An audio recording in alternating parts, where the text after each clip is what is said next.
তাই তোমাদের খেলা দেখে যে হাইফাই বিরাট কিছু এমন তো নয়। এই নিয়ে আবার শাহিদ আফ্রিদি, পাকিস্তানের সাবেক ক্রিকেটার, আপনারা খুব ভালোভাবে চেনেন। শাহিদ আফ্রিদি আবার অনেক কিছু বলেছে। বলেছে ক্রিকেটটাকে ভারত আস্তে আস্তে নষ্ট করে ফেলছে, তাদের টাকার গরম দেখাতে গিয়ে আস্তে আস্তে তারা নষ্ট করে ফেলছে ক্রিকেটটাকে।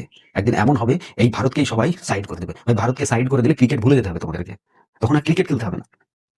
এই শাহিদ আফ্রিদি আজকে মুখে ফুটছে খুব বড় বড় কথা, কিন্তু এত অত্যাচার হয়, এত পাকিস্তানে এত কিছু হয়ে যায়, অথচ তার মুখ দিয়ে একটা সিঙ্গেল কথা বের হয় না।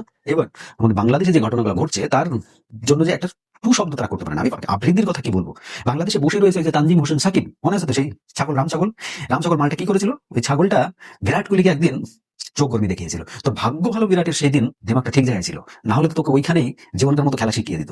যাই হোক, দেখুন এই তানজিম হোসেন সাকিব বলেছে আমরা আইপিএল খেলতে চাই, কিন্তু কি কারণে মুস্তাফিজুরকে বাদ দেওয়া হলো সেটা আমরা জানি না, মানে একটু সাইড লাইন নিচ্ছে আর কি। হ্যাঁ, দেখুন কমেন্ট তো করেছে, সাইড লাইন নিয়ে তো লাভ নেই, কমেন্ট করেছে আইপিএল তারা খেলতে চাই, ভাই আইপিএল খেলতে সবাই চায়।